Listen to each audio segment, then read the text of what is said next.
మనం మొదట అర్థం చేసుకోవాల్సిన వ్యాస భగవానుడు ఒక వ్యక్తి కాదు.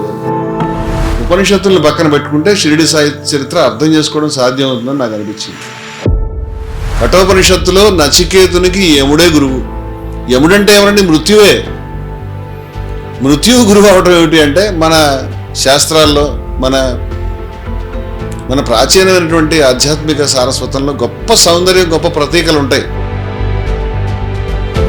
అక్షయమైన నిధి నా దగ్గర ఉన్నది అయ్యా, మీరు గడ్డపారలు తీసుకొని బళ్ళు తీసుకొని వచ్చి తవ్వుకుని తీసుకెళ్ళండి అయ్యా అని చెప్పాడు. అమాయంతు బ్రహ్మచారిణ స్వాహ, విమాయంతు బ్రహ్మచారిణ స్వాహ, దమాయంతు బ్రహ్మచారిణ స్వాహ, ప్రమాయంతు బ్రహ్మచారిణ స్వాహ, శమాయంతు బ్రహ్మచారిణ స్వాహ అంటుంది ఉపనిషత్తులో గురువుగారి యొక్క కాంక్ష. విద్వేషం ఉండాలి అనుకునేటువంటి వాళ్ళు సనాతన ధర్మంలో ఉన్నారా? విద్వేషం వద్దు అనేవాళ్ళు ఉన్నారా? మరి రాములకు అక్కర్లేదా మోక్షం? రాములకు కూడా మోక్షం కావాలి కదా. పూజారులు అందరూ అయితే ఏమి నష్టం వచ్చింది? వీరబ్రహ్మేంద్ర స్వామి లేకుండా, రవిదాస్ లేకుండా, గసీదాస్ లేకుండా, కనకదాస్ లేకుండా, కబీర్ లేకుండా, షిరిడీ సాయి వారు లేకుండా, పోతులూరు వీరబ్రహ్మేంద్ర స్వామి లేకుండా, నారాయణ గురు లేకుండా, బసవన్న లేకుండా మన ధర్మం నిలబడేదా అని అడుగుతున్నాను నేను. మన ధర్మాన్ని అన్ని తలుపులు మీరు మూసేసినప్పుడు తలుపుల్ని తెరిచి కోట్ల మంది ప్రజలకు ఆధ్యాత్మికతని పంచిపెట్టిన వాళ్ళు, దోషులతో పంచినటువంటి మహనీయులు వెళ్ళు. మీరు పరబ్రహ్మం అఖండము అద్వయము, సత్యం అనంతం, బ్రహ్మ అనంతమైనది, విభజించలేనిది. నిజమే సాయిబాబాను దర్శిస్తే సమస్తాన్ని దర్శించలేడే కాదా? అఖండం అంటే అర్థం ఏమిటి మరి? ముక్కలు ముక్కలుగా ఉన్నదా పరబ్రహ్మము? ఒకటే పరబ్రహ్మం కదా. అంచేత వారిని దర్శిస్తే సమస్తాన్ని దర్శించినట్టే అంటే అది కూడా తప్పైపోయింది.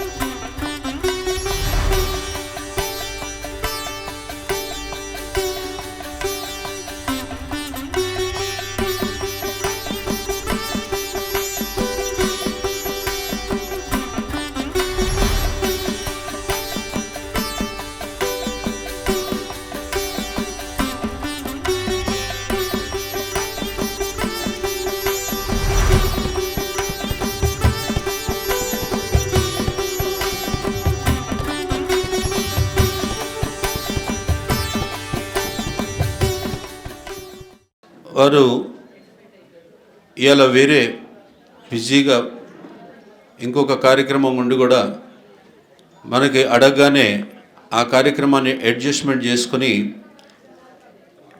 ఇక్కడికి రావడం జరిగింది.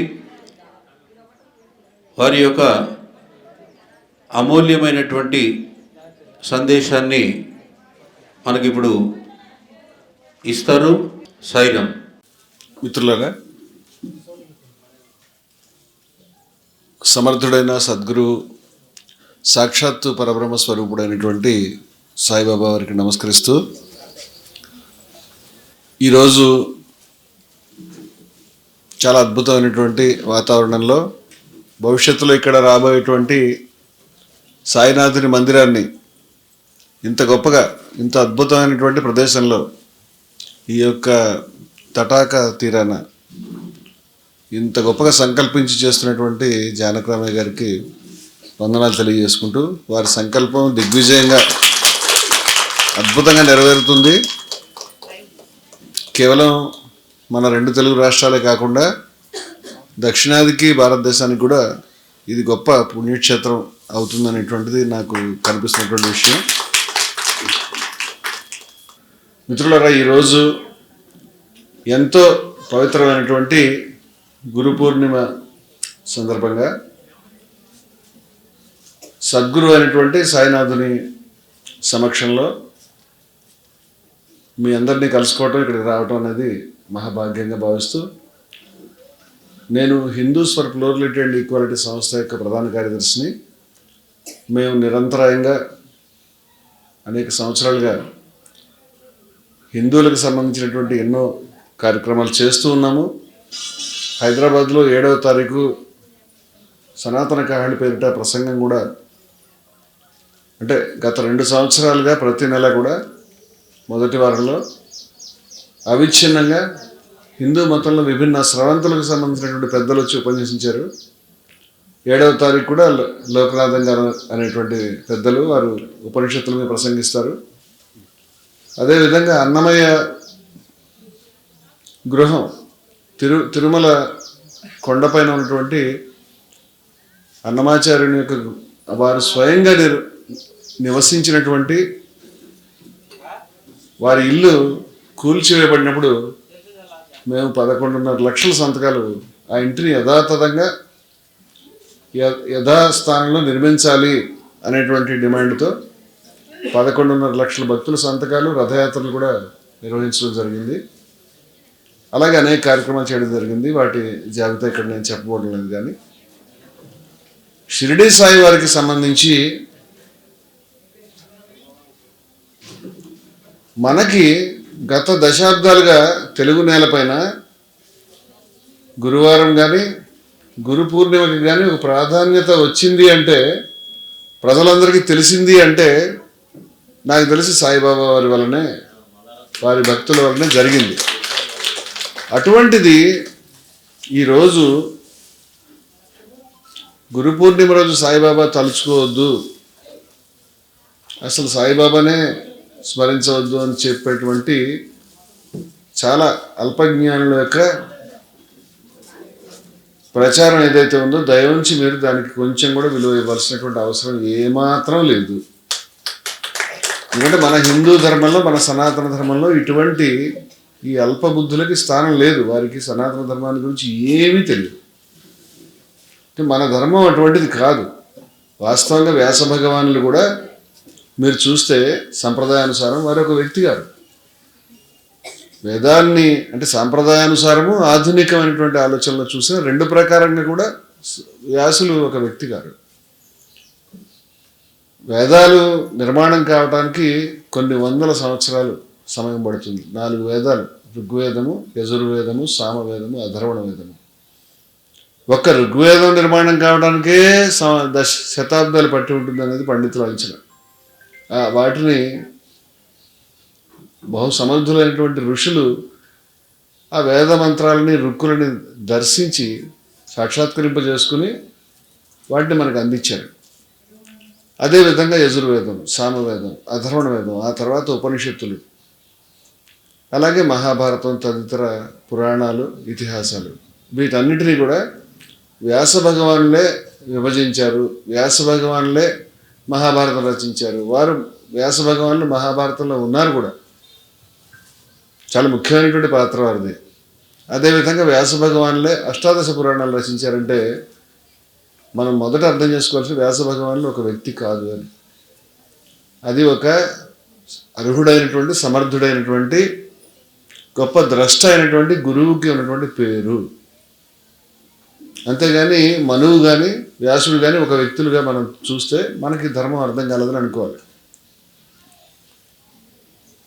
గురు పూర్ణిమ అంటే వ్యాసులు అంటే వారి గురువుకి మనం వారిని ప్రత్యేకంగా చూసుకుంటే అటువంటి సమర్థ సద్గురువులు కానీ, అటువంటి ధర్మాన్ని బోధించేవారు కానీ, అటువంటి పరమాత్మని సాక్షాత్కారం చేసుకున్నటువంటి పరబ్రహ్మ స్వరూపులు కానీ, అటువంటి వారిని ఎవరినైనా గౌరవించుకోవటం అనేది మన ధర్మంలో ఏ రకమైనటువంటి ఆటంకం కానీ, ఏ రకమైన అభ్యంతరం కానీ లేదు. సరిగదా? ఈ ధర్మం అదే పని చేయమని మనం చెప్తా ఉన్నది. మనలో అందరం కూడా వేదాలు చదవలేం. వేదాలు చాలా బృహత్తరమైనటువంటి గొప్ప ఆధ్యాత్మిక సంపద. సంవత్సరాలు కాలం పడుతుంది వేదాన్ని అధ్యయనం చేయడానికి. ఒక ఋగ్వేదం అధ్యయనమే 10 మండలాలు అని 1000 మంత్రాలతో మనకి చాలా కష్టమైనటువంటి పని అది. తర్వాత యజుర్వేదం, సామవేదం, ఇవన్నీ మనం చేయలేం. కాబట్టి పెద్దలు వేదాల్లో 4 భాగాలు, సంహితాలు, బ్రాహ్మణాలు, అరణ్యకాలు, ఉపనిషత్తులు అని ఉంటాయి. అవి సాంప్రదాయానుసారంగా వాటిని భాగాలు అన్నారు, కానీ ఒక పుస్తకంలో భాగాలు కాదు. మరి ఇవన్నీ అధ్యయనం చేయలేని వారి గురించి పెద్దలు 4 మహావాక్యాలని చెప్పారు. ఇది మన ధర్మం యొక్క మొత్తం సారాంశం. ఆ 4 వాక్యాలు మీరు విని ఉంటారు. సర్వం ఖల్విదం బ్రహ్మ, ప్రజ్ఞానం బ్రహ్మ, అయం ఆత్మా బ్రహ్మ, తత్వమసి, ఇటువంటి మహావాక్యాలు. మరి ఈ మహావాక్యాలకు అర్థం ఏమిటి? ఈ మహావాక్యాలు మనం ఎలా అర్థం చేసుకోవాలి అని మనం చూస్తే ఈ మహావాక్యాలు అన్నీ కూడా ఒకటే విషయాన్ని మళ్ళీ మళ్ళీ చెప్తున్నాయి మళ్ళీ. అందుచేత వీటిని అర్థం చేసుకుంటే సరిపోతుందండి. మన ధర్మంలో ఎవరైతే బ్రహ్మాన్ని గ్రహిస్తారో, బ్రహ్మం స్థాయికి చేరుకుంటారో, బ్రహ్మంగా ప్రవర్తిస్తారో వారు బ్రహ్మం తప్పితే మరి ఏమీ కాదు, కొంచెం ఈషన్ మాత్రం కూడా సందేహం లేదు అని ఉపనిషత్తులు కానీ వేదం కానీ మనకి గట్టిగా డంకా బజాయించి చెప్తాం. బృహదారణ్యకోపనిషత్తులో వామదేవులు అనేటువంటి ఋషి ఉంటారు. వారు దర్శించినటువంటి సత్యమే అహం బ్రహ్మస్మీతి అనేది. అది ఒక మహావాక్యం. అహం బ్రహ్మాస్మి అంటే నేను బ్రహ్మాన్ని అయి ఉన్నాను అని వారు ప్రకటించారు. అక్కడ బృహదారణ్యకోపనిషత్తు ఏమని చెప్తుందంటే వారు నేను బ్రహ్మాన్ని అని చెప్పిన తర్వాత వారు ఆ క్షణమే వారు బ్రహ్మం అయ్యారు. బ్రహ్మం అనగా ఏమి? ఈ చరాచర జగత్తుకి మూలాధారమైనటువంటి అక్షరతత్వము, ఈ చరాచర జగత్తుకి సంచాలకమైనటువంటి శక్తి. బ్రహ్మం అనగా అన్నిటికీ మూలాధారమైనటువంటి తత్వము. అటువంటి తత్వమును నేనే అని వారు ప్రకటించడానికి వారికి ఉన్న ఏకైక అర్హత ఏమిటంటే వారు దాన్ని తెలుసుకోవడం మాత్రమే, సాక్షాత్కరించుకోవడం మాత్రమే. వారు నేను బ్రహ్మాన్నని గమనించి అర్థం చేసుకున్నారు. ఆ క్షణమే వారు ప్రకటించారు. ఇప్పుడు బృహదారణ్యకోపనిషత్తు ఏమని చెప్తుందంటే వారు బ్రహ్మం కాకుండా, వామదేవ ఋషి బ్రహ్మం కాకుండా ఇంద్రుడు దేవతలు కూడా అడ్డుకోలేకపోయారు. సాధ్యమే కాదు అది. ఇది మన ధర్మం మనకు చూపిస్తున్నటువంటి దారి. మీరు సాక్షాత్కరించుకున్న మరుక్షణం మీరు అది కాగలుగుతారు అని. ఇహైవత జిత సర్గో ఏషాం సామ్య స్థితం మనహ అని గీత కూడా అదే దారి చెప్తా ఉంది. చేత ఇటువంటి మహాపురుషులు పరబ్రహ్మ స్వరూపులు సాక్షాత్కరించుకున్న వారి లక్షణాలు ఏ విధంగా ఉంటాయి, వారు ఏ విధంగా ఉంటారు, వారిని గురించి ఎలా తెలుసుకోగలుగుతాము? ఇక్కడ సాయినాథుని మనం పరబ్రహ్మ స్వరూపునిగా, పరబ్రహ్మ స్వరూపాన్ని సాక్షాత్కరించుకోవడం. ఉపనిషత్తు చెప్తున్నది బ్రహ్మవిద్ బ్రహ్మైవ భవతి. ముండకోపనిషత్తులో వాక్యం ఇది. బ్రహ్మాన్ని ఎవరు విద్ అంటే తెలుసుకొని ఉన్నారో వారు బ్రహ్మమే అయి ఉన్నారు అని చెప్తున్నది. అటువంటి వ్యక్తికి ఉండేటువంటి లక్షణాలు ఏవైతే ఉన్నాయో అవి మనకి అర్థం కానివి, అందుకోలేనివి, మనం దాని మీద నిర్ధారణగా చెప్పలేనివి అని చెప్పాలి. ఎందుకంటే ఒక్క వాక్యం కూడా మనకు అర్థం కాదు. అహం వృక్షస్య రేరివా అని ఒక వేదఋషి చెప్తా ఉన్నాడు. అహం వృక్షస్య రేరివా కీర్తి పృష్టంగి రేరివా. ఎంత ఆశ్చర్యమైనటువంటి మాటలో చూడండి ఇవి. ఈ సంసారం అనే వృక్షానికి నేను ప్రేరకుడిని అని ఒక ఋషి చెప్తున్నాడు. తనే ప్రేరకుడట. కీర్తి పృష్టంగి రేరివా అనగా నా కీర్తి పర్వత శిఖరాగ్రాలను మించిపోయింది అని చెప్తున్నాడు. ఇటువంటి మాటలు ఇది రమతే బాలోన్మత్తవ దేవ అని ఆదిశంకరులు చెప్తారు. ఎవరైతే బ్రహ్మాన్ని సాక్షాత్కరించుకున్నారో వారు బాలుడిలాగా పిచ్చివాడిలాగా వ్యవహరిస్తారు. మరి ఏదైనా రకంగా వ్యవహరిస్తారు. మనం చెప్పలేం వాళ్ళు ఎలా ఉంటారు. మరి ఈ ఋషి చెప్తున్నాడు అంతకుముందు బహుశా 1000 సంవత్సరాల క్రితం, నేను సంసార అనేటువంటి వృక్షానికి నేను ప్రేరకుడిని, నా కీర్తి ఎక్కడ ఉన్నది, ఊర్ధ్వ పవిత్రో వాజినీవ స్వమృతమస్మి అంటున్నాడు. అంటే సూర్యుడిలో ఉండేటువంటి శక్తి ఏదైతే పరమాత్మ వద్ద ఉన్నదో అది నా వద్ద ఉన్నది అని చెప్తున్నాడు. అదేవిధంగా ద్రవణగం సమర్చసం అంటాడు, నేను చాలా ప్రకాశవంతమైన వారిని. సుమేధ అమృతోక్షిత అని చెప్తాడు, నేను గొప్ప ప్రజ్ఞావంతుడిని, నేను ఏమాత్రము క్షయము లేని వారిని, అమృతుడను అని చెప్తున్నాడు. ఇటువంటి ప్రకటన సామాన్యమైన వ్యక్తులు ఎవరైనా చేస్తారా? ఊహించగలమా? ఇప్పుడు మీరు షిరిడి సాయి సచ్చరిత్ర తిరిగేస్తే, ఉపనిషత్తులను పక్కన పెట్టుకుంటే షిరిడి సాయి చరిత్ర అర్థం చేసుకోవడం సాధ్యం అవుతుందని నాకు అనిపించింది. ఎందుకంటే సాయిబాబా వారు కరెక్ట్గా ఇదే భాషలో మాట్లాడారు. చాలా చోట్ల మనకు అర్థం కాదు వారు ఏం చెప్తున్నారు. ఆ కుక్కకి నువ్వు భోజనం పెట్టావయ్యా, నాకు పెట్టినట్టే కదా, నాకు పెట్టావు కదా, ఆయన ఎవరికో డబ్బులు ఇచ్చావు, నాకు ఇచ్చినట్టే కదా, ఇచ్చావు కదా, నువ్వు నాకు ఇది ఇంత రొక్కం ఇచ్చావు, ఇంకా బ్యాలెన్స్ ఇంత ఉన్నావని కూడా అంటాడు. నేను ఎప్పుడు నీకు ఇవ్వలేదు, నేను గెలవలేదా, మొదటిసారి కలుస్తున్నా అంటే అక్కడ ఇచ్చావు కదా అంటాడు. అట్లా అన్ని చోట్ల తనను తాను ఏకత్వ భావన, ఏకత్వం అనుపశ్యత అని ఉపనిషత్తు చెప్పినట్టుగా ఆ స్థితిని అందుకోగలవారు ఎవరు అని నేను అడుగుతున్నాను. వారు బ్రహ్మవిద్ బ్రహ్మైవ భవతి, బ్రహ్మాన్ని అందుకునేటువంటి వారు మాత్రమే అవుతారు కదా అంటున్నాను. ఉపనిషత్తు చాలా గొప్ప సూచనలు చెప్పిందండి. అభేద దర్శనం జ్ఞానం, ఎంత గొప్ప మాట చూడండి. మైత్రేయ ఉపనిషత్తు చెప్తుంది అభేద దర్శనం జ్ఞానం అనగా ఏమి?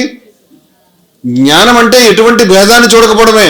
జ్ఞానం అంటే టన్నులు పుస్తకాలు చదవటం, జ్ఞానం అంటే శ్లోకాలను వల్లివేయటం, జ్ఞానం అంటే ప్రవచనాలు చెప్పడం కాదు.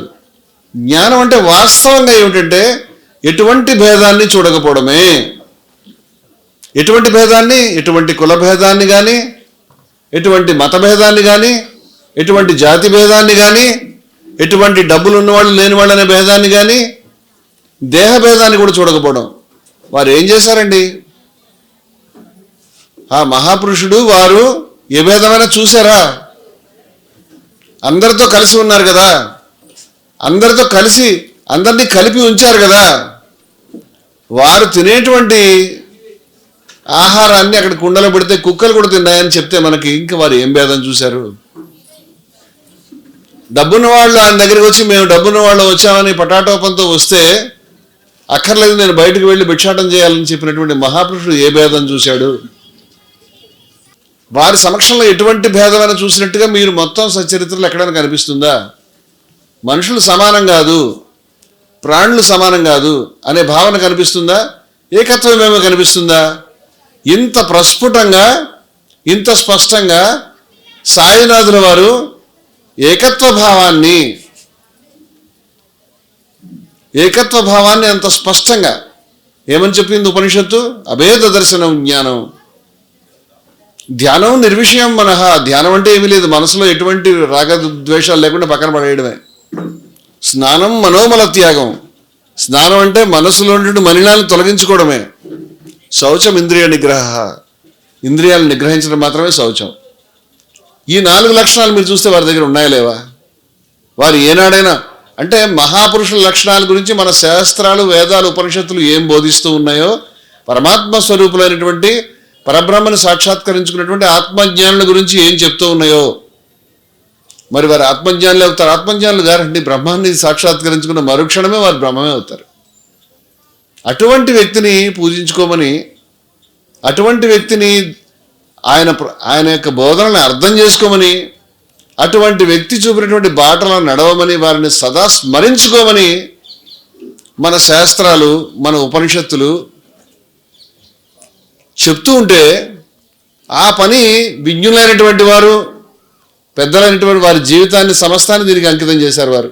జానకరామయ్య గారు దీంట్లో మీకు ఆధ్యాత్మికత కనిపించడం లేదు అంటే మీకు మన ధర్మం ఏమీ అర్థం కాలేదు అని నేను చెప్తాను. మన ధర్మం ఏమీ అర్థం కాలేదు. గురువు ఏమేమి గొప్ప మాటలు చెప్తాడో ఆ గొప్ప మాటల్ని బాబావారు చెప్పారా అని మనం చూస్తే గనక మనకి గొప్ప మాటలు గురువు శిష్యుల్ని కోరుకుంటారండి. ఆశ్చర్యం ఏమిటంటే శిష్యులకి గురువు కావాలి. గురువు గోవిందుడు ఒకేసారి వస్తే నేను మొట్టమొదటి గురువు గారి కాళ్ళు మొక్కుతానని కబీర్ చెప్పాడు. ఎందుకయ్యా అంటే గోవిందుడు కోపిస్తే గురువు నన్ను రక్షిస్తాడు, కానీ గురువు కోపిస్తే ఎవడో రక్షించడాన్ని. గోవిందుడిని నేను మర్చిపోతే గురువు నన్ను తీసుకెళ్ళగలుగుతాడు, కానీ గురువుని మర్చిపోతే నాకు గోవిందుడు కాదు అన్నీ పోయినట్టే అని చెప్పారు. గురువుకున్న ఇంపార్టెన్స్ అది వారు చెప్పింది. మరి గురువు ఏమి బోధిస్తాడు అని గనక మనం చూస్తే వారు సమస్తాన్ని బోధించగలరు, సమస్తాన్ని అందించగలరు. కఠోపనిషత్తులో నచికేతునికి యముడే గురువు. యముడంటే ఎవరండి? మృత్యువే. మృత్యువు గురువు అవటం ఏమిటి అంటే మన శాస్త్రాల్లో, మన ప్రాచీనమైనటువంటి ఆధ్యాత్మిక సారస్వతంలో గొప్ప సౌందర్యం, గొప్ప ప్రతీకలు ఉంటాయి. ఆ నచికేతుడికి అనేకమైనటువంటి కఠినమైనటువంటి ప్రలోభాల్ని యముడు ఆయన ముందుంచుతాడు. భయపెట్టడం కాదు, నీకు అది ఇస్తానయా, ఇది ఇస్తానయా, వెళ్ళిపో అని. లేదు, నాకు ఆత్మజ్ఞానమే కావాలని నచికేతుడు కూర్చుంటాడు. చిట్ట చివరికి యముడు పొంగిపోయి మీ వంటి శిష్యులు నాకు లభించుగాక అంటాడు. అంటే శిష్యులు కావాలని గురువు గారికి ఉంటుంది. సాయిబాబా వారు ఏమన్నారో తెలుసా మీకు? అక్షయమైన నిధి నా దగ్గర ఉన్నది అయ్యా, మీరు గడ్డపారలు తీసుకొని బళ్ళు తీసుకొని వచ్చి తవ్వుకుని తీసుకెళ్ళండి అయ్యా అని చెప్పాడు. వారి దగ్గర ఉన్న అనంతమైన సంపదని మనని మీరు బళ్ళ కొద్దీ తీసుకెళ్ళండి నా దగ్గర నుంచి అని చెప్తున్నారు వారు. ఆ మాటలు ఉన్నాయి, మీరు చూడండి. ఇంకో మాట ఏం చెప్పాడంటే, మీరు అడిగిందల్లా నేను ఇస్తున్నాను, ఎందుకంటే ఏదైతే నేను ఇస్తానో అది ఎప్పటికైనా మీరు అడుగుతారేమో అని చెప్పాడు. ఆశ్చర్యం. మీరు అడిగిందల్లా మేము అడుగుతాం. మనము ప్రమోషన్ కావాలి, మా అబ్బాయి పాస్ అవ్వాలి, మా వాడి కాపురం చక్కబడాలి, మా వాడి చదువు సక్రమంగా కావాలి, ఈసారి మాత్రం మా వాడు ఖచ్చితంగా పరీక్షలో అని మనం ఏవో అడుగుతాం. ఇలాంటివన్నీ కూడా వారు గ్రాంట్ చేస్తున్నారు. వారు చెప్పారు ఆ మాటని. కానీ ఇది కాదు మనం దృష్టి పెట్టాల్సింది. ఏమిటా రహస్యం? మీరు అడిగింది నేను ఎందుకు ఇస్తున్నానంటే, నేను ఏది ఇవ్వగలుగుతానో అది మీరు అడుగుతారేమో అని అంటున్నాడు ఆయన.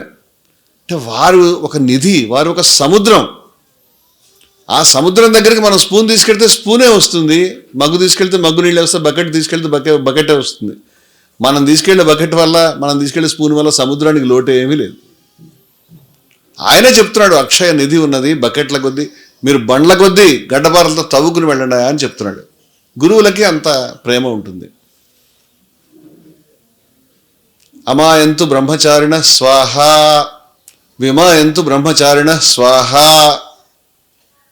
దమాయంతు బ్రహ్మచారిణ స్వాహ, ప్రమాయంతు బ్రహ్మచారిణ స్వాహ, శమాయంతు బ్రహ్మచారిణ స్వాహ అంటుంది ఉపనిషత్తులో గురువుగారి యొక్క కాంక్ష.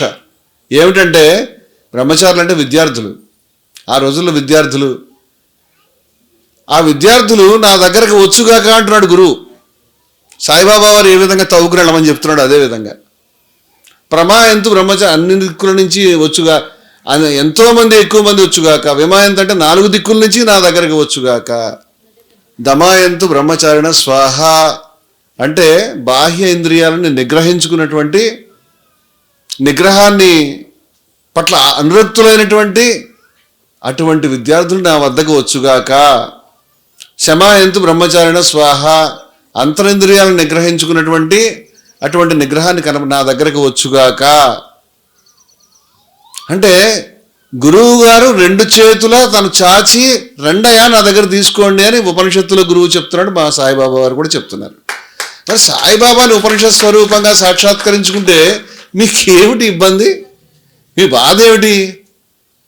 ఎక్కడైనా ఉన్నదా నిషేధం? ఆ విధంగా ధర్మాన్ని సంకుచితపరచదలుచుకున్నటువంటి వాళ్ళు విద్వేషాన్ని, మా విద్విషావహై సహనావతు సహనో భునక్తు సహవీర్యం కరవావహై తేజస్వి నావధీతమస్తు అని చెప్పి చిట్ట చివరి మాట మా విద్విషావహై అంటుంది ఆ మంత్రం. అనగా విద్వేషం వద్దు అని. వీళ్ళది ఏమిటంటే, మాలో ఆ మా తీసేసి మాకు విద్వేషమే ఉండుగాక అనుకుంటున్నారు. విద్వేషం ఉండాలి అనుకునేటువంటి వాళ్ళు సనాతన ధర్మంలో ఉన్నారా? విద్వేషం వద్దు అనేవాళ్ళు ఉన్నారా? తతోన విజుగుప్సేస్తూ సర్వాణి భూతాని ఆత్మన్యేవ అనుపశ్యతి తత్ర కో మోహక శోక ఏకత్వం అనుపశ్యత అని చెప్పింది ఉపనిషత్తు. ఎవరైతే తన ఆత్మందు సమస్త సృష్టిని దర్శిస్తారో, ఎవరైతే సమస్త సృష్టిలోనూ తనను దర్శిస్తారో, మీరు చూడండి, ఈ 2 మాటలకు సరిపోతాయి షిరిడి సాయి సచ్చరిత్రకి. వారు సమస్త సృష్టి యందు తమను దర్శించారు, తమను సమస్త సృష్టిలోనూ చూడమని చెప్పారు. వారికి తత్ర కో మోహక శోక, మోహం ఎక్కడిది, శోకం ఎక్కడిది, ఏకత్వం అనుపశ్యత ఒక్కటే చూస్తారు వారు. ఏకత్వాన్నే, అంటే సృష్టితో వారికి ఏకత్వాన్ని వారు సాధించుకున్నారు, వారు అందుకున్నారు. అవలీలగా, అద్భుతంగా వారు అందుకున్నారు. అటువంటి మహనీయుడు ఎవరైతే అభేద దర్శనాన్ని వారు గావించారో, ఎటువంటి భేదం లేకుండా ఎవరైతే ప్రజలందరికీ ఏమి చెప్పారండి, వీళ్ళు దాంట్లో ఆ కథల్లో తీసి రకరకాలైనటువంటి దుష్ప్రచారాలు చేస్తూ ఇంకొక ఆశ్చర్యమైన మాట ఏం చెప్తున్నారంటే, వారు హిందువు కాదు, వారు ముస్లిము, లేకపోతే వారు ఇది కాదు అది అని. ఇవన్నీ ఎంత పిచ్చి మాటలు ఎవరని చెప్తారా? దేవుడు హిందువు కానీ ముస్లిం కానీ అవుతాడా? విష్ణుమూర్తి హిందువా? విష్ణుమూర్తి ఏదైనా పార్టీలో జాయిన్ అవుతాడండి? విష్ణుమూర్తి ఏదైనా సంఘంలో ఉన్నాడా? విష్ణుమూర్తికి ఎవరి సభ్యత్వం అవసరం ఉంటుందా? అల్లాహకి ఎవరిదైనా అవసరం ఉంటుందా? యెహోవాకి అవసరం ఉంటుందా? అల్లాహ్ అంటే ఎవరు? విష్ణుమూర్తి అంటే ఎవరు? యెహోవా అంటే ఎవరు? ఇక్కడ వీరు నన్ను రమణమూర్తి గారు అని గౌరవించారు. బయటకు వెళ్ళిన తర్వాత మా తమ్ముడు కనిపిస్తే నా నాన్నయ్య అని పిలుస్తాడు. మా అబ్బాయి కానీ మా అమ్మాయి కానీ కనిపిస్తే నాన్న అని పిలుస్తారు. నేనే కదా మనిషిని. వాళ్ళు అలా పిలిచి వీళ్ళు ఎలా పిలిస్తే మారిపోతామా? అందుచేత వారికి అటువంటి తేడా లేదు. హరిహరులు వారు ఏమని చెప్పారు? రాముడు రహీము ఒక్కరే, రాముడు రహీము ఒక్కరే. వారు ఒక్కరే చెప్పారని ఈ మాట మహాత్ములు అందరూ చెప్పిన మాట అది. బుద్ధునివాడు ఎవడన్నా చెప్పగలిగిన మాట అది. ఏకం సత్ విప్రా బహుదా వదంతే అని 1000 సంవత్సరాల క్రితం వేదం చెప్పిన మాట అది. ఏ యథామాం ప్రపద్యంతే తాం తదైవ భజామహం అని గీతలో శ్రీకృష్ణుడు ప్రకటించినటువంటి ప్రకటన అది. వీళ్ళకి అర్థం కాలేదు ఆ విషయం. షేక్ మహమ్మద్ అని ఒక మహానుభావుడు, ఒక సూఫీ గురువు ఉన్నారు. వారి యోగ సంగ్రామం. షేక్ మహమ్మద్ ఏమిటి యోగ సంగ్రామం అనుకోకండి. మన భారతదేశం చాలా గొప్పది. ఎందుకంటే అటు ఇటు కలిసి నడిచిన వాళ్ళు ఉన్నారు. శ్రీకృష్ణుడి పైన వ్యాఖ్యానాలు, లేకపోతే గీత మీద టీకా తాత్పర్యాల వ్యాఖ్యానాలు రాసిన వారు ఉన్నారు. అంబర్ ఖాన్ గారు, రస్ ఖాన్ గారు, రైనా త్యాబ్జీ గారు, లేకపోతే మౌలానా హజరత్ మోహని గారు, వాజిద్ అలీ షా అనేటువంటి ప్రభు, అవధ్ ప్రభు కృష్ణుడి మీద పాటలు రాసి డ్యాన్స్ చేసేవాడు. ఆయనే పాటలు రాసి. మహానుభావులు వీళ్ళంతా. అలాగే తుకారాం గారు కూడా అల్లా మీద రాశాడు. చాలామందికి ఈ రహస్యాలు తెలియవు. యోగ సంగ్రామం అనేటువంటి పుస్తకాన్ని షేక్ మహమ్మద్ అనేటువంటి మహానుభావుడు, ఆయన్ని భక్త విజయ అని మహారాష్ట్ర పుస్తకంలో వారి పేరు లిఖించారు. ఎందుకంటే వారు భక్తుడే. నీకు తెలుసు ఆ భేదాలు, వీళ్ళకి తెలియవు. ఆయన పుస్తకం ప్రతి పేజీలో మొదటి పేజీలో హిందూ ఏం రాశాడు? శ్రీ గణేశాయ నమః అని రాశాడు. వడమంత్రం కూడా రాశాడు, 2 రాశాడు. ఆయన ఒక అద్భుతమైన మాట చెప్పాడు. ఏ నియోజకవర్గంలోనూ 2 ఎమ్మెల్యేలు ఉంటారా? ఏ రాష్ట్రానికైనా 2 ముఖ్యమంత్రులు ఉంటారా? ఏ దేశానికైనా 2 ప్రధానమంత్రులు ఉంటారా? ఉండరు కదా, ఒకళ్ళే ఉంటారు. మరి మీరు చెప్తున్నారు సమస్త సృష్టికి అధినాథుడు విష్ణుమూర్తి అని చెప్తున్నారు. సమస్త సృష్టికి దేవుడు అని చెప్తున్నారు కదా. అంతకంటే తక్కువ ఏం చెప్పట్లేదుగా. ఓ చిన్న ప్రాంతానికి అని చెప్పడం లేదుగా. మరి వాళ్ళు చెప్తున్నారు అల్లా సమస్త విశ్వానికి కూడా అధినాథుడు. వాళ్ళు వీళ్ళు ఒకటే చెప్తున్నారు. ఇప్పుడు ఒకటే విశ్వం ఉన్నది, 2-3 లేవు కదా. ఒకటే ప్రపంచం ఉంది. మరి ఒకటే ప్రపంచానికి 2 అధినాథులు ఎలా ఉంటారు? సాధ్యం కాదు కదా. ఒకవేళ వీళ్ళిద్దరూ వేరువేరు అయి ఉంటే కనుక వీళ్ళిద్దరూ యుద్ధం చేసుకుని కొట్టుకుని 2 చచ్చిపోయారని చెప్పాడు షేక్ మహమ్మద్. ఆ విధంగా చచ్చిపోయినట్టుగా అటు ఖురాన్లో కానీ ఇటు మన గ్రంథాల్లో కానీ ఎవరు రాయలేదు. వాళ్ళు ఉన్నారు. దాని అర్థం ఏంటంటే వాళ్ళిద్దరూ ఒకటే అని. లేదా కొట్టుకునేవారు కదా. వాళ్ళిద్దరూ ఒకటే. రాముడు రహీము ఒకడే. కబీర్ అంటాడు క్యా హిందూ క్యా ముసల్మాన్. ఏంటి హిందూ ఏంటి ముసల్మాన్ ఏంటి? పిచ్చి పట్టింది నీకు. వారు చెప్పారు నా మతం కబీర్, నా కులం పర్వర్దిగా అంటే దేవుడే, దైవమే నా యొక్క కులం అని చెప్పారు వారు. మరి కబీర్ అంటాడు క్యా హిందూ క్యా ముసల్మాన్. హిందూ ఏమిట్రా, ముసల్మాన్ ఏమిట్రా? పిచ్చోడుగా నువ్వు. జాకో సావిత్ రహై ఈమాన్. ఎవరికైతే విశ్వాసం ఉన్నదో వాడు శ్రద్ధ సబూరి అన్నారు కదా. ఈ శ్రద్ధ అనే మాట అదనమాట. ఎవరికి శ్రద్ధ ఉన్నదో అని మనం అనుకుంటే మనకు భాష అర్థమవుతుంది. జాకో సావిత్ రహై ఈమాన్. ఎవరికి విశ్వాసము శ్రద్ధ ఉన్నాయో వారు సత్పురుషులు అని చెప్తున్నాడు.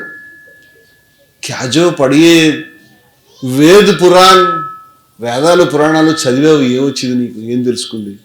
చాలామంది మేము అవి చదివామని చెప్తున్నారు. ఏమి సాధించావు? ఏమిటి దాని అర్థము? ఏమిటి దాని అర్థం చెప్పండి. భారతంలో ఒక బ్రాహ్మణుడు చాలా తపస్సులు చేసి ఆయన కోపం వస్తే ఇలా కాకిని చూస్తే కాకి మాడి మసైపోతుంది.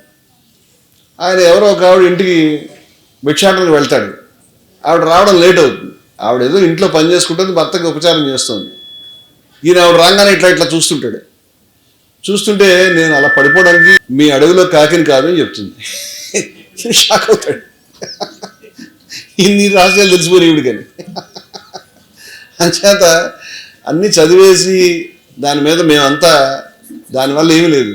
నేను అడవిలో కాకిని కాదు చచ్చిపోవడానికి అని చెప్పింది ఆవిడ ఏమి ఇంట్లో కూర్చున్నటువంటి మహిళ.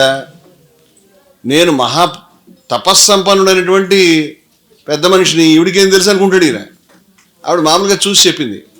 అంతేకాకుండా ఇతను తెల్లమొహం వేస్తే నువ్వు వెళ్ళి పలానా దగ్గరికి వెళ్ళి ధర్మవ్యాధుడు అనేటువంటి పెద్ద మనిషి ఉంటాడు, ఆయన దగ్గరికి వెళ్ళి నువ్వు మిగతా బోధ పొందు అని చెప్తుంది. అక్కడికి వెళ్తే వాడు మాంసం కొట్టువాడు. ఈయన ధర్మవ్యాధుడు అన్ని చోట్ల అడ్రస్ అడిగి వెళ్ళిన తర్వాత అక్కడికి వస్తుంది. ఆ మాంసం కొట్టువాడి దగ్గర ధర్మవ్యాధుడు అంటే నేనేనాయా బాబు అంటాడు. నిర్ఘాంతపోతుంది. మాంసం కొట్టువాడు నాకు ధర్మబోధ చేయడం అని. ఇదంతా భారతంలో ఉంది. మీరు మామూలుగా ధర్మవ్యాధుడు కదంటే మీకు వస్తుంది. అక్కడ ధర్మవ్యాధుడు ఉండు, మరి నేను పని చేసుకుంటాను కదా, అక్కడ కూర్చో, అది అయిన తర్వాత చెప్తాను నీకని తన పని అంతా ముగించుకుని దాన్ని పక్కన పెట్టి ఆ తర్వాత ఈయన ఇంటికి తీసుకెళ్తాడు. ఇంటికి తీసుకెళ్ళి కూడా బయట కూర్చోబెడతాడు. బయట కూర్చోబెట్టి ఇంట్లో మళ్ళీ తల్లిదండ్రులకి సేవ చేసి బయటకు వచ్చి తనకు కొన్ని బోధలు చేస్తాడు. అంచేత మీరు చదివినంత మాత్రాన ఏదేదో మేము చదివాము, మాకు అన్నీ శోధించాము, మాకు తెలుసు అంటే మీకు ఏం తెలుసు అని. యస్య మతం తస్య మతం, మతం యస్య నవేద సహా అని ఉపనిషత్తు చెప్తుంది. యస్య అమతం, ఎవరికి తెలియదు అంటున్నారో, తస్య మతం వాళ్ళకి తెలుసు. ఎవరైతే తెలుసు అంటున్నారో నవేద సహా వాళ్ళు తెలుసుకోలేకపోయారు. ఎవరికి తెలియదు అంటున్నారో వాళ్ళకి తెలుసు, ఎవరు తెలుసు అంటారో వాళ్ళు తెలుసుకోలేకపోయారు. ఈ తిరకాసు మాటలన్నీ మనకు కన్ఫ్యూజ్ చేస్తాయి. కానీ మీరు సచరిత్ర ఓపెన్ చేస్తే తిరకాసు అంతా స్ట్రైట్ అయిపోతుంది మీకు. కబీర్ అంటాడు, అక్కడ వదిలిపెట్టాను నేను, క్యాజో పడియే వేద పురాణం, ఏదో వేదం పురాణం చదివామంటున్నావు కదా, ఏమిటి దానివల్ల? సో బ్రాహ్మణ్ వృజై బ్రహ్మజ్ఞాన్, ఎవరు బ్రహ్మజ్ఞానం పొందుతారో వారు బ్రాహ్మలు. బ్రాహ్మణులు అంటే కులం కాదండి, బ్రాహ్మణులు అంటే బ్రహ్మజ్ఞానం పొందినటువంటి జ్ఞానుల గురించి మాట్లాడుతున్నాడు ఆయన. వారు బ్రహ్మజ్ఞానాన్ని అవలోకన చేసుకున్నట్టుగా మీకు సచ్చరిత్రలో ఏ 3-4 పేజీలు తిరగేసినా మీకు అర్థమవుతుంది. 3-4 పేజెస్ జస్ట్ ఇలా వెళ్ళి అలా చేయబట్టి ఇలా తీసి ఆ 4 చదువుకోండి చాలు. అటువంటి మహనీయుని గురించి నువ్వు మాట్లాడుతున్నావంటే నీకు ఉపనిషత్తు తెలియదు, మహావాక్యాలు తెలియవు, ధర్మం యొక్క సారం తెలియదు, ఏదేదో చెప్తారు ఆయన గురించి. ఆయన ఇట్లా మాంసం వండాడు, ధర్మవ్యాధుడు బోధించాడు. నీకు తెలుసుకోవాలి విషయాన్ని. ఆయన మాంసం వండి మాంసం తినవాడికి తినమని చెప్పలేదు. ఎవరికి ఏది ఉన్నారో ఆ పద్ధతి ప్రకారం ఉండాలని వారి పద్ధతి. దాంట్లో తప్పే ఉంది, దాంట్లో మన సమాజంలో లేదు అది. వారెవరిని చేయలేదే. మరి ఎవరికైతే తలుపులు మూసివేయబడ్డాయో, ఇప్పుడంటే మనం గుళ్ళకు వెళ్తున్నాం, ఇప్పుడంటే మనం అన్ని చోట్లకు వెళ్తున్నాం, కానీ ఒకప్పుడు గుళ్ళలో అందరికీ ప్రవేశం లేదు. ఆ కాలంలో వారు ఉన్నారు. విఠోబా పాండురంగని దేవాలయంలో అందరికీ ప్రవేశం లేదు. శూద్రులకు లేదన్నారు, కింది కులస్తులకు లేదన్నారు, దళితులకు లేదు. తిరుపతి గుళ్ళో కూడా 1947 దాకా లేదు మీకు.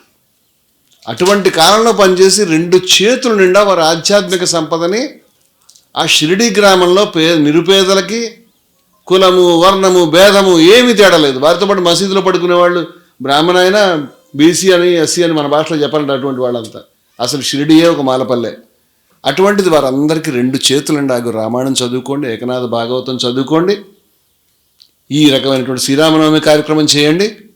అటువంటి పుణ్యాత్ముడు ఏ ప్రజల దగ్గర దేవుడు చేరకుండా తలుపులు వేశారో దుర్మార్గులు, ఏ ప్రజలకి ఆధ్యాత్మిక జ్ఞానం అందకుండా చేశారో వారికి తన 2 చేతుల నిండా ఆధ్యాత్మిక జ్ఞానాన్ని పంచుతూనే ఉన్నాడు జీవితాంతం. ఆయనే లేకపోయి ఉంటే కనుక ఏం జరిగేది? మీరు చెప్పినటువంటి దరిద్ర ఆలోచనలు మీరు చేస్తూ ఉన్నారే. అటువంటి విధంగా ఆయన కనుక మతం మార్చండి అని ఒక మాట చెప్పుంటే కోట్ల మంది మారేవారు, లక్షలు కాదు. ఎందుకంటే ఆ రోజే బ్రిటిష్ ప్రభుత్వం ఆశ్చర్యపోయింది, ఏమిటి మనిషి దగ్గర ఇంతమంది జనం, ఇంత డబ్బు వస్తుంది. ఇప్పుడు కాదు, ఆ రోజు. ఎప్పుడు? 100 ఏళ్ల క్రితమే. వారు పరమపదించి కూడా మనకి 120 సంవత్సరాలు అయింది కదండి. అందుచేత ఇది 150 ఏళ్ల క్రితం ప్రభుత్వం ఆశ్చర్యపడి ఒక అధికారిని పెట్టింది, డబ్బులు లెక్క పెట్టండి ఏమిటి కదని. ఏమి లెక్క పెడతావు? సాయంత్రం అయ్యేసరికి చిల్లిగానే ఉండదు ఆయన దగ్గర. మళ్ళీ భిక్షాపాత్ర పట్టుకుని పొద్దున్న తయారవుతాడు మహానుభావుడు. ఆయనకి డబ్బులు ఏమిటి, లేకపోవడం ఏమిటి, ఉండడం ఏమిటి? వారు ఏమైనా కోరుకున్నారా? అటువంటి మహానుభావుణ్ణి పండితులు వేద జ్ఞానం ఉన్నటువంటి వాళ్ళు గుర్తించరు. అందుకే పడవలో వెళ్ళేటప్పుడు ఏమని అడుగుతాడంటే, నీకు అదొచ్చా, తర్కశాస్త్రం వచ్చా, మీమాంసాస్త్రం అంటే అన్నీ సరే కానీ నీకు ఈత వచ్చా అని అడుగుతాడు. రాదు. నిన్ను ఎవడు కాపాడలేడు. అసలు కీలకం అనేది ప్రజలకు తెలుసు, కోట్ల మంది ప్రజానికానికి తెలుసు. కాబట్టి ఇవాళ హిందూ మతంలో, మన హైందవ ధర్మంలో 10 మంది హిందువుల ఇళ్లలో చూస్తే 8 మంది ఇళ్లలో సాయిబాబా, ఇంకా ఎక్కువేమో కూడా పూజా మందిరంలో బొమ్మ ఉంటుంది. అవునా కాదా? వాళ్ళు ఉండడానికి వీల్లేదు, తీసేయి, వీళ్ళని పంపించేయి, వాళ్ళని పంపించేయి. ఇది ఎక్కడ తగులుకున్నావు నువ్వు? నేను ఒక్కడే పంపిస్తే అయిపోయేదానికి. కోట్ల మందిని బాధ పెట్టే కంటే కూడా నువ్వు శ్రీపాద శ్రీవల్లభుడు పనికిరాదు, సాయిబాబా వారు పనికిరారు, ఇంకెవరో పనికిరారు, ఇంకెవరు ఈ పనికిరారు, నీ పనికిరారుతో తల వాచిపోయింది మాకు. ఇటువంటి దౌర్భాగ్యమైనటువంటి మాటల్ని దయవుంచి మీరు తీసుకోవద్దు. ఎవరు కూడా ఎవరైనా చెప్తే మనసు కలత పెట్టుకోవద్దు. మీరు ఒక్కటే విషయం గుర్తుపెట్టుకోండి, దేవుడు హిందూ కాదు, ముస్లిం కాదు, కాపు కాదు, కమ్మ కాదు. దేవుడు ఏమన్నా కాపు దేవుడు, కమ్మ దేవుడు ఉంటారండి? రెడ్ల దేవుడు ఉంటాడు వేరేగా? ఇవన్నీ కులాలు నువ్వు పెట్టుకున్నావు, వాళ్ళకు ఉండదు. దేవుడు అంటే ఎక్కడో పైన ఉన్నాడు, అక్కడ దాకా చేరుకోవడానికి ఈ మెట్లన్నీ వేశారు. అక్కడి నుంచి కొన్ని ఒక స్టేర్ కేసు, ఇక్కడి నుంచి ఒక స్టేర్ కేసు, ఇక్కడి నుంచి ఒక స్టేర్ కేసు. ఆ స్టేర్ కేసు పేరు సనాతన ధర్మం, ఈ స్టేర్ కేసు పేరు క్రిస్టియానిటీ, ఈ స్టేర్ కేసు పేరు ఇస్లాం. వీళ్ళు మెట్లన్నీ ఎక్కుతూ నువ్వు వెళ్ళాలి. దేవుడికి అవసరమైన దాని పైనే ఉన్నాడు. అక్కడ దాకా వెళ్ళిన తర్వాత నువ్వు ఈ 3 మెట్లు అక్కడ ఉన్న మెట్ల మీద లేదు, అన్నిటికంటే పైన ఉన్నాడు ఆయన. అన్నిటికంటే పైకి చేరుకున్న వ్యక్తి కులం ఉండదు, మతం ఉండదు. ఆయన ఏమన్నాడంటే, జాతన పూచో సాధుకి అంటాడు కబీర్ గారు. జాతన పూచో సాధుకి పూచ్ లీజియే జ్ఞాన్. ఆయన దగ్గరికి వెళ్ళి ఏం తెలుసుకోవాలి నువ్వు? నీ కులం ఏంటి, నీ కమ్యూనిటీ సర్టిఫికేట్ ఏంటని కాదు, వారి యొక్క జ్ఞానం ఏమిటో ప్రతి ఒక్క అక్షరంలోనూ మనకు నిక్షిప్తమై ఉన్నది సచరిత్రలో.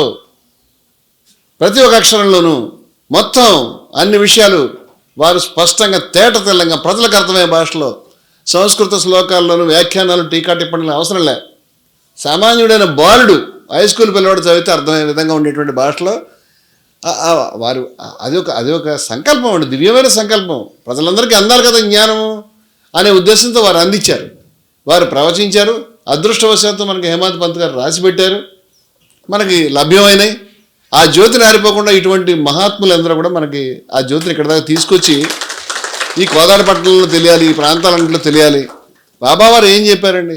సుభిక్షంగా ఉండదండి దేశం, హాయిగా చదువుకుందాం, కాలేజీలు పెట్టుకుందాం, ఆసుపత్రులు పెట్టుకుందాం, లేకపోతే అంతరిక్షంలో గొప్ప గొప్ప శోధనలు చేద్దాం, మన దేశాన్ని ముందుకు తీసుకెడదాం. ఎందుకండి గొడవలు? ఆయనెవడు, ఈయనెవడు, ఈ కొట్లాట్లన్నీ ఎందుకు? అందుకే ఆయన ఏమిటంటే జాతన పూచో సాధుకి పూచ్ లీజియే జ్ఞాన్. మోలు కరో తలవారికి.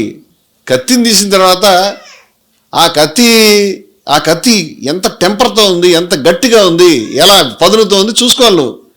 కత్తిని చూసుకునే పద్ధతి అది. పడారహనదో నా వర ఏదైతే ఉందో దాని అక్కడ పక్కన వర చాలా అందంగా ఉంది, వర చాలా డిజైన్లతో ఉంది. నేను దాన్ని చూసి కొనుక్కుని ఇంటికి వెళ్ళిన తర్వాత లోపల కత్తి లేదు, ఉత్త పిడి మాత్రమే ఉంది, పైకి తీస్తే ఏమీ లేదు, అది చెక్క ఉంది. ఎందుకు పనికి వస్తుంది నాకు అది? వర చూస్తే అదే ఉంటుంది. అందుచేత మనం చూడాల్సింది ఏమిటో అది చూడాలి. సాధువు దగ్గర నువ్వు చూడాల్సింది ఏమిటంటే వారు అందించేటువంటి జ్ఞానాన్ని చూడాలి.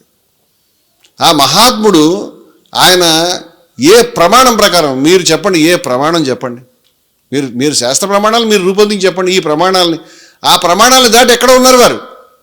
అది మేము నిరూపించగలుగుతాం, సామాన్య ప్రజలు నిరూపించగలుగుతారు. కానీ ఈ తాలిబాన్ యూట్యూబర్స్, తాలిబాన్ అంటే ఏమిటి తెలుసా? తాలిబాన్ అనేటువంటి వాడి యొక్క ఇష్టాన్ని అందరి మీద రుద్దేవాడు, చేతులు కాళ్ళు నరుకుతుంటాడు. చుట్టుపక్కల వేల మంది ప్రజలు చూస్తే వాళ్ళ కోపం వస్తే వాళ్ళు కూడా నరుకుతాడు. వీళ్ళు ఇప్పుడు యూట్యూబుల్లో తయారయ్యారు, వీళ్ళు ప్రవచనాలు చెప్తా ఉన్నారు, వాళ్ళే పండితులు, వాళ్ళు ఏది పడితే అది మాట్లాడతారు. భాషా శుద్ధి లేదు, మాట్లాడే విధానం లేదు. కోట్లాది మందికి మహాత్ముడు అనేటువంటి వ్యక్తి గురించి వారు మాట్లాడే భాషనే అభ్యంతరకరం అసలు మొదట. ఇట్లా అనేక మంది అనేక రకాలైనటువంటి మాటలు చెప్తా ఉన్నారు. పండితులైనటువంటి వాళ్ళు కూడా ఒక్కోసారి తప్పు మాటలు. వారు చాలా కాలం జీవితాంతం సాయిబాబా వారి పేరు స్మరించి వారిపైన పాటలు రాసినటువంటి పెద్ద మనిషి ఇవాళ సాయిబాబా గురించి తప్పుడు మాటలు మాట్లాడడం విని మా హృదయాలు చాలా గాయపడినాయి. అందుకే అన్నాడు కదా, క్యాజో పడియే వేద పురాణాన్ని, ఇలాంటి వాళ్ళే. ఆయన ఏం చెప్పాడంటే, అదే సందర్భంలో అందరికీ కూడా పూజారులు కావాల్సిన అవసరం ఏమిటి, హిందూ మతం పూజారులు అందరికీ అవడం గురించి కాదు, హిందూ మతంలో అందరూ మోక్షం తెచ్చుకోవాలని. మరి బ్రాహ్మణులకు అక్కర్లేదా మోక్షం? బ్రాహ్మణులకు కూడా మోక్షం కావాలి కదా. పూజారులు అందరూ అయితే ఏమి నష్టం వచ్చింది? సాయిబాబా వారి ఆలయంలో లోపల దాకా వెళ్ళి వారి యొక్క పాదాలని మొన్న మేము ఒక రష్యా నుంచి వచ్చినటువంటి ఒక పెద్ద మనిషి రష్యన్ మా ఆశ్రమంలో వారు ప్రసంగించారు. 26వ తారీఖు షిరిడి సాయి గ్లోబల్ మిషన్ మా యొక్క రజనీ కుమార్ గారు ఏర్పాటు చేశారు. ఆ మహానుభావుడు జ్ఞానచక్షులు కలిగిన వాడు, నిజమే మన కళ్ళు కాదు, ఆయనకి లోపల అంతర్దృష్టి ఉన్నది. ఆ మహానుభావుడు ఏర్పాటు చేసిన కార్యక్రమం రష్యా ఆయన వచ్చి చెప్పాడు కదా, నేను షిరిడి వెళ్ళి బాబావారి పాదాలను పట్టుకున్నాను. ఆ పాదాలు నాకు వెచ్చగా అనిపించాయి. ఒక సజీవుడైన వ్యక్తి కాళ్ళు పట్టుకుంటే నాకు ఏం అనుభూతి కలిగిందో బాబావారి విగ్రహాన్ని పట్టుకుంటే నాకు అదే అనుభూతి కలిగింది. నేను నిర్ఘాంతపోయానని మాకు చెప్పాడండి ఆ భాషలో. మీకు ఉంది రికార్డు ఆన్లైన్, మేము జయభారత్ మూమెంట్ ఛానల్లో లైవ్ ఉంది, మీరు చూడండి వారు చెప్పింది. కానీ నేను ఆశ్చర్యపోయే విషయం ఏంటంటే, బహుశా బాబావారు కాకుండా మరేమైనా విగ్రహాలు పట్టుకున్నా కూడా, వెంకటేశ్వర స్వామి విగ్రహాన్ని పట్టుకుంటే మనకి ఆ అనుభూతి కలిగేదేమో. పట్టుకోగలుగుతామో పట్టుకోలేము. ఇక్కడ అవకాశం ఉంది. మీరు ప్రజలందరి దేవుడు, ప్రజలందరి దేవుడు. అటువంటి నియమ నిష్టలను ఆంక్షలు అంత కఠినమైనటువంటి లేనటువంటి దేవుడు. అవధూత కాశీనాయన వారి సమాధి మందిరాన్ని కూల్చివేశారు. అక్కడ మేము కట్టాలని ఉద్యమం చేసాం, చాలా వరకు విజయం సాధించాం. కానీ దానికి పట్టా కావాలని ఉద్యమం చేస్తున్నాం. ఆ అవధూత వారి మందిరంలో స్త్రీలే పూజారులు.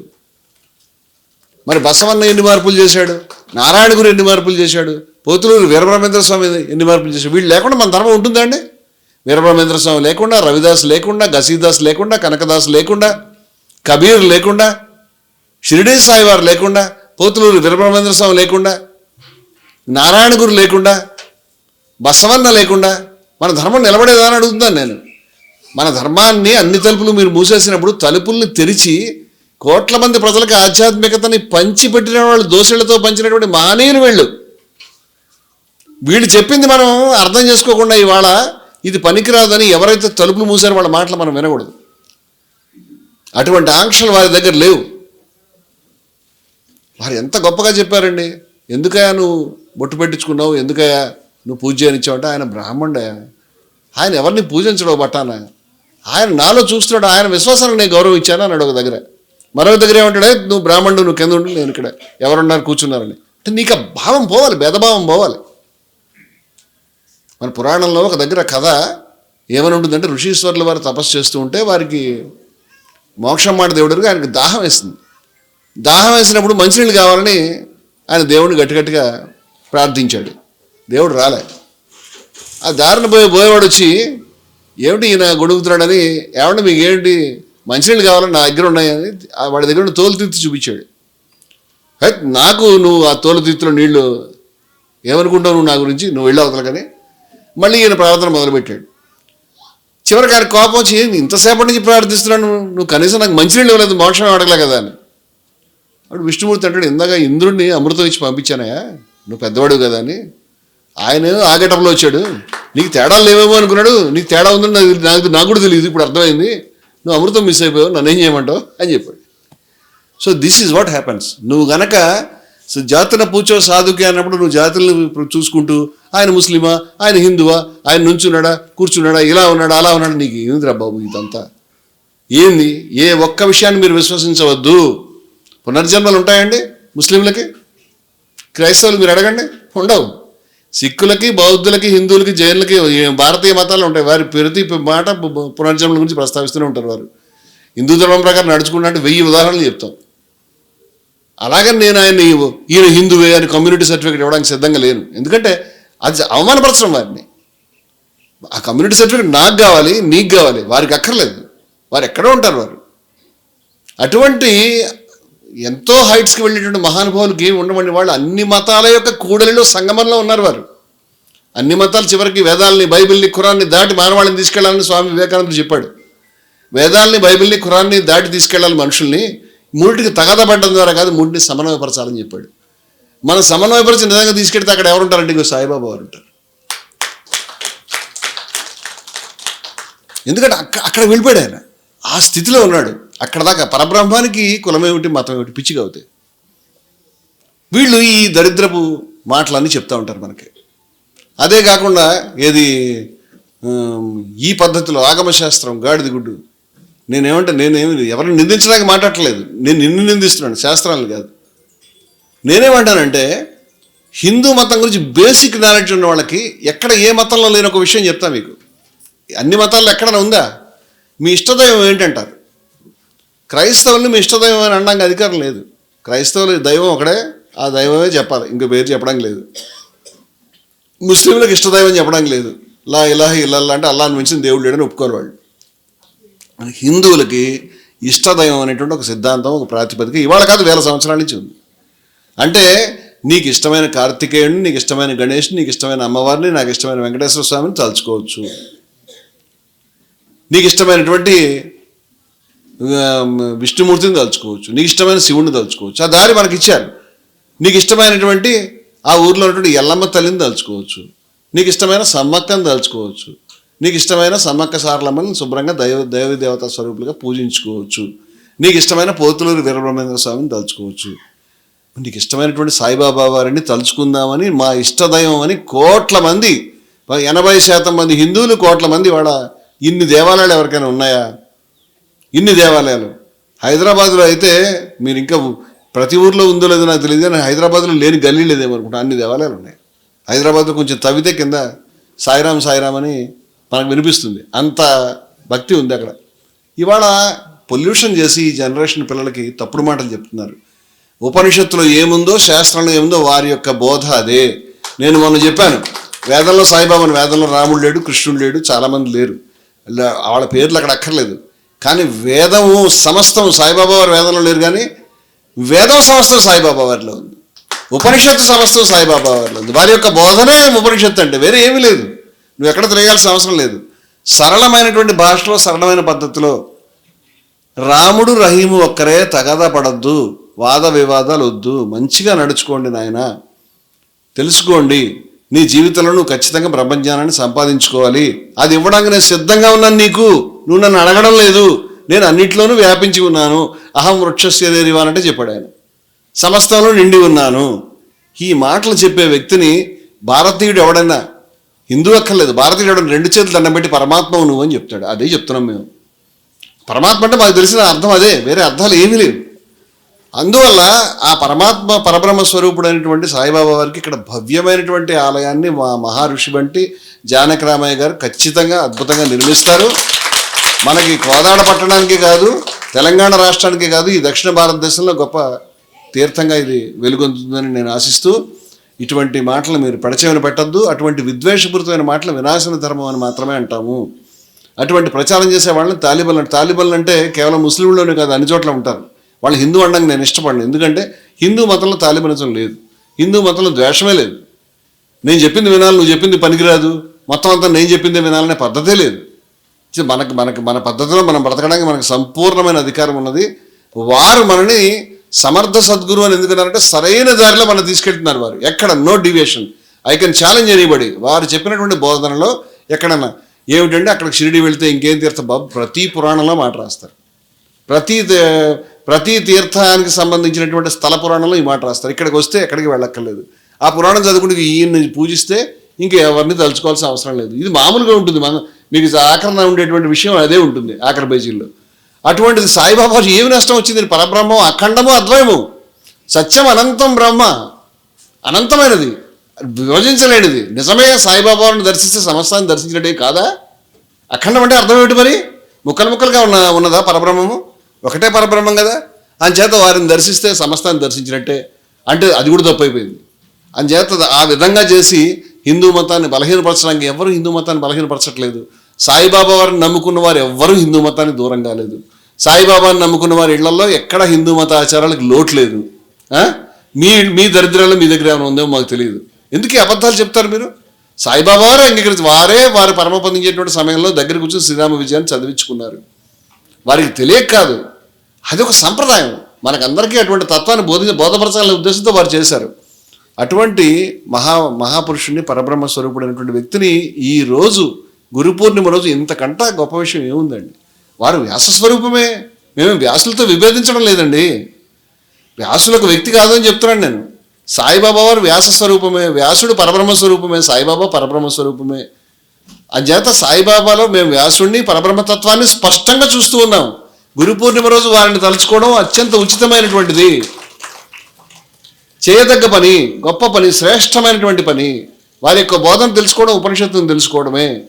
అందువల్ల ఆ బోధన, ఏ బోధన అయితే ఈరోజు చాలా దుఃఖంలో, చాలా దగాల మధ్య, చాలా సమస్యల మధ్య, చాలా మోసాల మధ్య, ముఖ్యంగా రాజకీయపరమైనటువంటి జోక్యాల మధ్య మతాలు విలవిల్లాడిపోతున్నటువంటి దశలో ఏ విద్వేషాన్ని అయితే జనం మధ్య రేపి నువ్వు అది నేను ఇది, అయం నిజ పరోవేతి గణన లఘుచేతస అని వాడు నావాడు వీడు పరాయవాడు అనుకోవడం లో లెవెల్ పీపుల్ యొక్క ఆలోచన.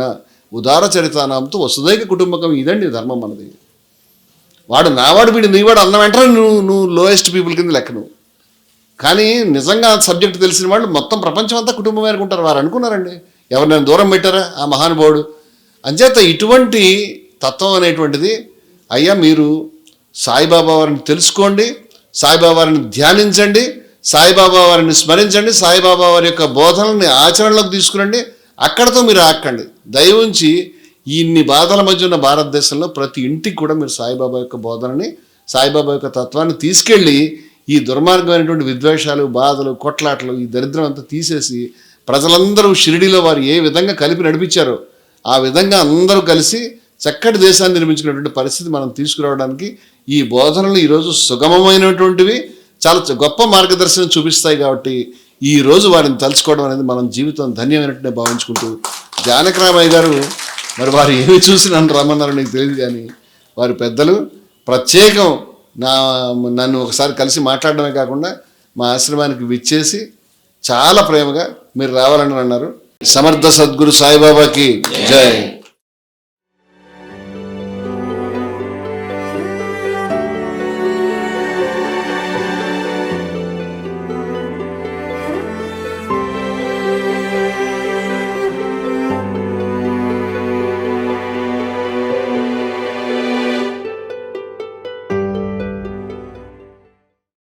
మీ ఆలోచనల్ని మరింత సంపద్వంతం చేయగల ఈ పుస్తకాల్ని మీరు చదివారా? ప్రతులకు జై భారత్ పబ్లికేషన్స్, 9848030089.